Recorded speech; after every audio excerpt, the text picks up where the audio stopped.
In this video, we're going to look at what it means to name your build and report settings that kind of characterize what you're actually working on. So in the report settings, it's a card window that'll appear on for every report that you build. And it's really just an overview. We're going to look at what you actually can change, kind of how that affects your actual report, talk a little bit about the future of a library of using this tool, what it means to lock a report, and then some actions you can actually take on that report. All right, we're in the demo file, naming your build and report settings.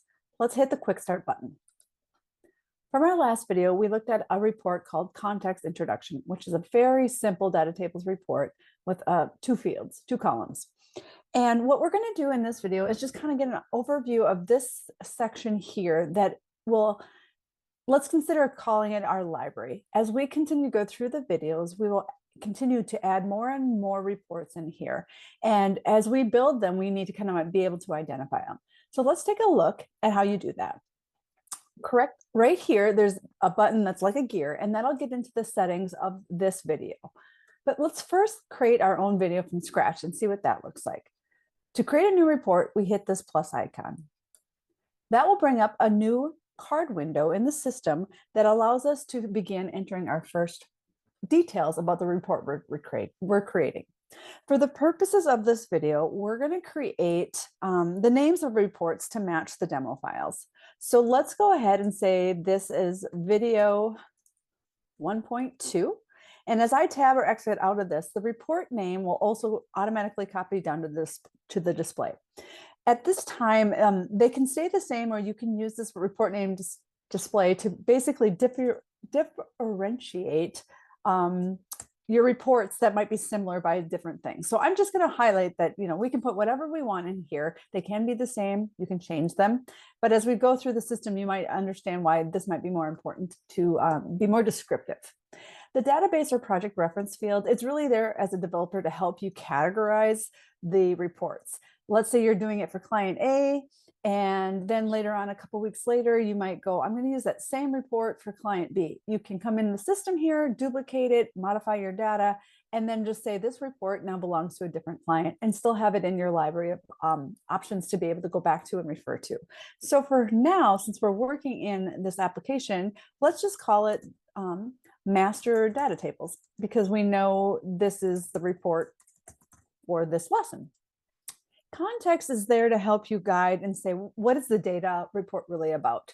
So in this solution, there's a drop-down button of all the tables that are in the system, but none of them really have value at this point because they're all just system tables. But if you integrated this in your solution, it would be able to list with the startup script, everything that you have in there. So like products or invoices, contacts, something like that. And you could choose that to help you go, the data that I'm reporting on is from that context.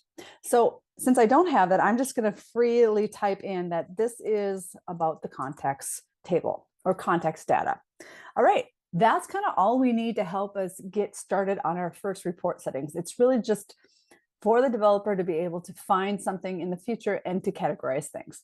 I just want to point out that you can see behind the scenes here that we have them all mapping respectively down here. So at any point you need to come and change them, we can do that too. So let's go ahead and hit submit close on this. There's nothing more. The next step we're going to do is add data, and we'll take care of that in the next lesson.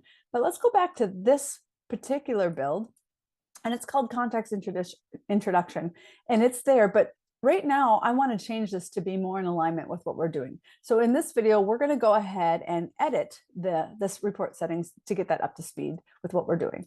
So it's simply go back in here and just change it. We're going to go back and change this to video 1.1. And this is not overriding unless I say I want it to. So it's again going to give it a new name just so I can tell the difference in where they're coming from back here. I'm going to change this back to this is for this project. You can name this whatever you want. And then the context is still context. So I'm going to put that in there. It helps me know what that report was for. All right. So now you can see back here, they're kind of looking the same, and that helps us organize and find the builds we're looking for. But let's look at a few other things that you can do on a report. First, there's this lock button. Right now, you guys notice I can go ahead and change these elements, change the settings, and there's other things you can do behind the scenes. But if I lock this, all of a sudden, all of these things are no longer editable. Now, this isn't a necessity to have with this software, but I've added it because I've been burned once or twice by myself of making a change to a report that I really like, which I wish I wouldn't have done. And by locking it, I'm actually just preventing myself from making some mistakes. So this is just a tool to help you go, hey, I really like the way I've seen something. I'm going to lock it right now. If I want to make a change, I just simply come back here and unlock it and make some other change and relock it. So it's just a developer's editing tool. It's nothing more than that. But one thing I want to point out is if you have a report unlocked, the actions are a little bit different. We have the ability to delete a record, and that's totally fine. But if I go back in here and lock it, I no longer can delete it. And that's also something you might want to do if you are actively using that report in your system and you want to prevent anybody else from accidentally deleting it through this interface if it's in your system already. So what are these other actions that we can take? The first one is just to add a new template record, which is basically the same thing as this plus button.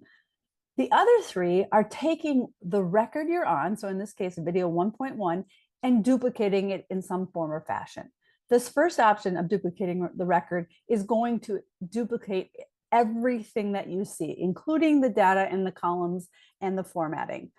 You want to do that, let's say, even if this report is locked and we duplicate the record, we'll get everything there. And then we can maybe go modify some settings. We can change the column order around. We can display it differently and then just give it a new report name of those changes and then let your audience, your clients be able to have whatever report they want. When we do the duplicate clear data option, we're basically saying we really like the design of this report, but now we're going to just change the data. So it might be something in the case where it's January totals and now it's February totals, or it's active contacts or inactive contacts. The report looks the same, but the data inside has changed. And then finally, this duplicate code only would be something you'd want to use when you really like the design of your DataTables report, but you know that the data or the columns have changed since the last time you ran it. So you have to update the columns. So that might be something like, hey, I've got new JSON and we've now added some more information to that JSON package payload, like we now have date of birth. And in order to get that data in there, you have to update your data and your columns to make the report work. So these are the features you can use to continue to build your library and stack on top of each other. All right, so at this point, we are ready to start looking into the data. On video 1.2 example, the next step up is to add our own data.